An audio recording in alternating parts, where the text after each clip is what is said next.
Ada di antara teman-teman yang pernah dan mungkin sering mengalami kejadian horor yang sifatnya itu insidental banget alias tiba-tiba, tidak terduga. Begitulah yang terjadi dengan Maya. Tapi alhamdulillah tidak sampai ditampakkan wujud makhluknya, hanya bau dan suara tertawa yang dia dengar pas di kupingnya.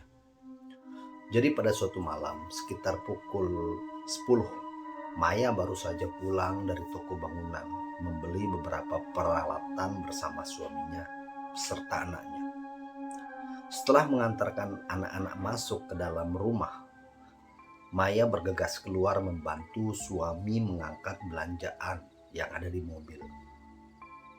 Maya membuka bagasi mobil belakang. Tiba-tiba Maya mencium wangi sesuatu. Dia mengendus-endus dan berkata dalam pikirannya, "Apa ini wangi parfum mobil? Kok wanginya beda?" Tapi setelah dipikir-pikir, dalam waktu dekat ini dia belum membeli parfum mobil yang baru. Jadi wanginya itu sangat semerbak menusuk hidung, seakan-akan wanginya itu seperti sari bunga yang persis banget di depan hidung. Lalu Maya sadar ini wangi apa? Wangi yang biasanya ada di kuburan-kuburan.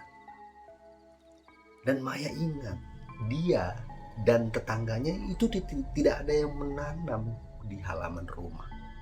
Seketika bulu kuduk Maya merinding. Begitu Maya semakin ketakutan, dia mendengar suara cekikikan kayak orang ketawa persis banget di telinga kirinya Maya. Maya langsung lari ke dalam rumah. Ternyata suami Maya itu mengerti, lalu dia ikut cepat masuk ke dalam rumah. Begitu mereka masuk ke dalam rumah, suaminya cerita kepada Maya bahwa dia telah menyadari dari awal pulang dari toko bangunan di jembatan gantung, jalanannya kan begitu sepi.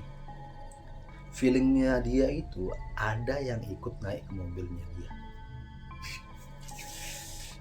Wow, teman-teman kalau di posisinya Maya dan suaminya kira-kira takut gak? Ya mungkin ada yang takut dan tidak ya, tapi ini betul-betul horor banget. Jangan sampai kita merasakan ya.